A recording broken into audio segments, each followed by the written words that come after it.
प्रिय विद्यार्थियों नमस्कार। हमने पिछले कालांश में श्याम संदेश को सुना और उसके बाद राधिका का प्रत्युत्तर हमने 14वें पद में देखा कि जब वह यह कहती हैं कि मेरे प्रिय श्री कृष्ण पुरुष भी हैं, पृथ्वीरत्न भी हैं, शांत भी हैं और बुद्धिमान भी हैं, लेकिन उनकी वेदना उनके कथन में प्रकट हो रही है। लेकिन जहाँ तक मेरी स्थिति का प्रश्न है तो मैं तो एक नारी हूँ, तरल हृदया हूँ और प्यार से वंचिता हूँ। तो यदि मेरा मन व्याकुल हो जाता है और विमना हो जाता है तो इसमें विचित्रता की क्या स्थिति है। फिर वह आगे कहती है कि मेरी ऐसी स्थिति क्यों हुई है कि जैसे ही कृष्ण मथुरा गए हैं तो उसके बाद हमारी स्थिति ऐसी क्यों हुई है कि हो जाती है रजनी मलिना झोंकला नाथ डूबे, वाटी शोभा रहित बनती जो वसंता अंत में है, त्यों ही प्यारे विधुवदन के कांति से वंचिता हो, श्रीहीना और मलिन ब्रज की मेदिनी हो गई है। यहाँ राधा अपने प्रीतम का संदेश सुनकर प्रसन्न तो होती है, किंतु उनके अभाव में वह कांतिहीन है, नेशा अंधकार सी हो गई है और अपने विभिन्न उदाहरणों के माध्यम से वह निराशा को भावना को व्यक्त कर रही है।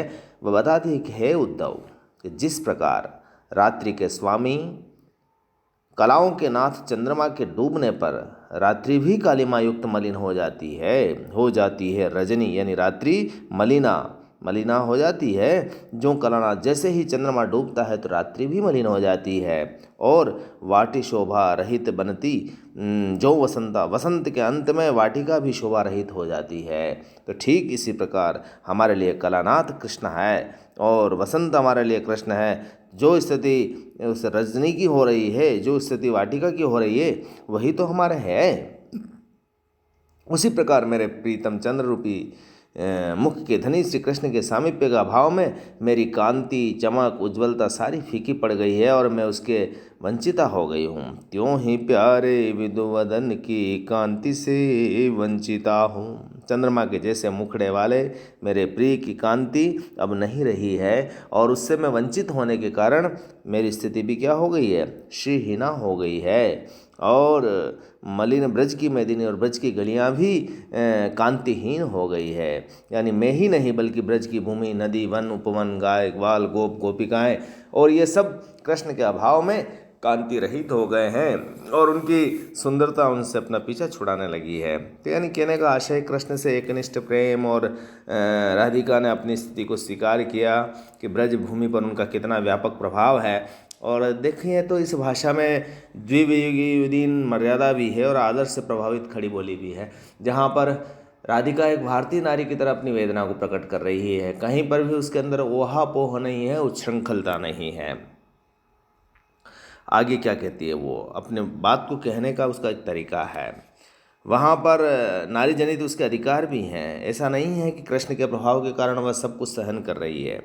वो क्या बताती है कि जैसे प्यार है लहर उठती वारी के वायु से हैं, त्यों ही होता चित चलित है कश्चिदावेग द्वारा, उद्वेगों से व्यथित बनना बात स्वाभाविक है, हाँ ज्ञानी और विबुध जन में मुयता है न होती।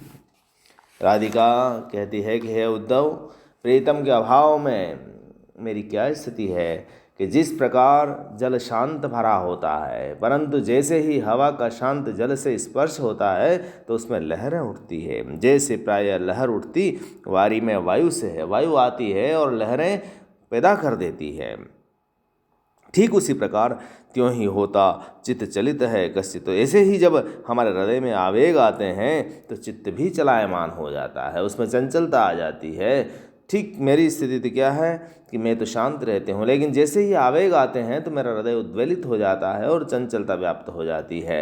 जैसे ही कृष्ण की स्मृति और उसके कारण जो उद्वित आवेग हैं उससे मेरा शांत हृदय चंचल हो उठता है और उनसे मिलने के लिए लालायित हो जाता है।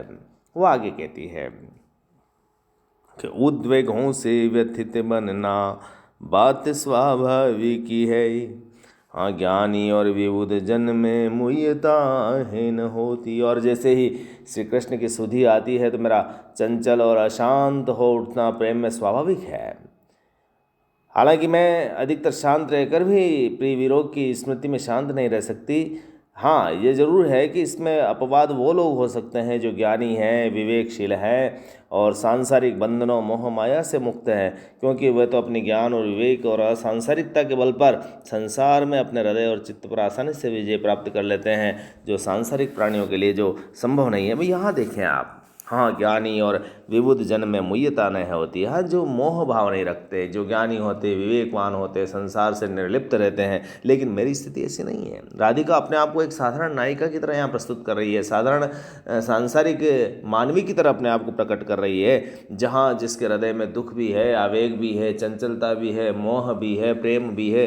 ये सारी बातें उसके विवेकवान होने को दर्शित करती है और विरह से उत्कंठित नायिका की भांति अपने आप को प्रकट कर रही है। कहीं पर भी वह लोकोत्तर प्राणी की भांति अपने आप को व्यक्त नहीं कर रही है।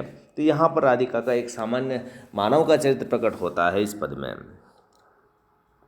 फिर वो आगे अपनी बात को कहती भी है कि पूरा पूरा परम प्रिय का मर्म में बूझती हूँ, हे जो वांछा विषदूर में जानती भी उसे हूँ। यत्नों द्वारा प्रतिदिन अतः मैं महासंयता हूँ, तो भी देती विरह जनिता वासनाएं व्यथा है। यहाँ क्या कह रही है कि मैं प्रीतम की जो संदेश मेरे पास आया है आपके माध्यम से, और मैं उसको पूरी समझ भी गई हूँ और उसके हृदय का पूरा मर्म भी जानती हूँ। पूरा पूरा परम प्रिय का मर्म है, उनके हृदय में क्या भाव है मैं अच्छी तरह से समझ रही हूँ। उनकी एक अपनी मर्यादा हो सकती है, उनका दायित्व हो सकता है और उसके लिए वो अपने मन के भावों को अंदर दबा कर रख सकते हैं, लेकिन उनके अंदर जो वेदना है उसको मैं समझ पा रही हूँ, उसकी वास्तविक स्थिति क्या है। क्योंकि हे जो वांछा विशद उर में जंत भी से हूँ, यानी मैं उनके अंतःस्थल में जो उदयमान सभी भावनाएं अधिकांशतया जानती हूँ और जानती हूँ कि उनके प्रति मेरे हृदय में कौन सी भावनाएं उदय हो रही है, क्योंकि मैं जानती हूँ कि वो मुझसे प्रेम करते हैं और उनके हृदय में भी ठीक वैसे ही भाव है जैसा मैं सोच रही हूँ, लेकिन वो कुछ मर्यादा के वशीभूत होकर के अपनी बात को कह नहीं पा रहे हैं और दूसरी बातों के माध्यम से मुझे समझाने की कोशिश कर रहे हैं। जहाँ तक मेरी स्थिति है कि यत्नों द्वारा प्रतिदिन अतः मैं महासंयता हूँ, मैं यह भी जानती हूँ कि उनके प्रति मेरे हृदय में कौन सी भावनाएं उदय हो रही है। इसके बावजूद कृष्ण का संयमित और मेरा असंयमित आचरण आपके सामने है। यूँ तो देखा जाए तो मेरी भी कोई संयमशीलता कम नहीं है, मैं भी धारण करती हूँ, लेकिन जो विरह से जनित वासनाएं हैं तो भी देती विरह जनित वासनाएं यथा है। लेकिन कृष्ण की जब मुझे स्मृतियाँ उद्वेलित करती है और दूर रहने के लिए जो मेरा संयम जवाब दे जाता है, तब ये विरह की जो वासनाएं हैं वो अंतर्मन में उत्थित होती और मैं दुखी उठती हूँ, क्योंकि मैं एक साधारण नारी हूँ और मेरे हृदय में उनके प्रति प्रेम में है। तो उस समय मैं आडंबर युक्त आवरण अपने ऊपर नहीं रख पाती हूँ। संयता होते हुए भी, संयमित रहते हुए भी मेरी वासनाएं व्यक्त हो जाती है, मेरा दुख प्रकट हो जाता है, मेरी जो उनके प्रति प्रेमिल भावनाएं हैं वो व्यक्त हो जाती है। संयोग उनके चाहने की जो भावनाएं, विवशताएं और व्यथा के रूप में मेरी प्रकट हो जाती है। यहाँ पर देखें कि सामान्यतः स्व किया जो नारी होती है उसकी भांति राधा ने अपने प्रिय के बारे में उत्कंठित भाव किए हैं, लेकिन संयम धारण करना और प्रिय की स्मृति से जागृत हुई वासनाओं से व्यथित होना ये लौकिक नहीं, लौकिक बन पड़ा है, यानी अलौक में तो नहीं होता है। अलौकिक छटा यहाँ पर राधिका की नहीं है। राधिका वैसी नहीं है जो साधारण अवतार के रूप में है, वहाँ पर एक साधारण नायिका की भांति अपने भावों को प्रकट कर रही है। अनुप्रास की छटा इस पूरे पद में है और छंद मंदाक्रांता है, भाषा तत्सम है और खड़ी बोली हिंदी का सुंदर प्रयोग हुआ। तो अभी तक आपने देखा पद संख्या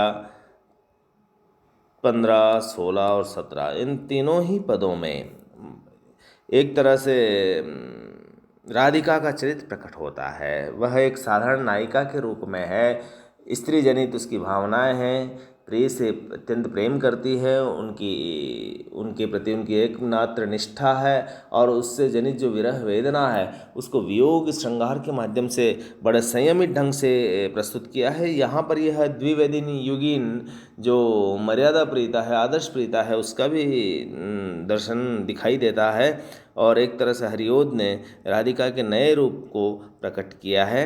अब राधिका किस तरह से अपनी भावनाओं को कह रही है वो हम आगे के पदों में पढ़ेंगे। आज इन तीनों पदों को आप देखें और इसमें से किसी एक पद की व्याख्या करें। हम शेष अगले भाग में पढ़ेंगे। बहुत बहुत आभार, धन्यवाद।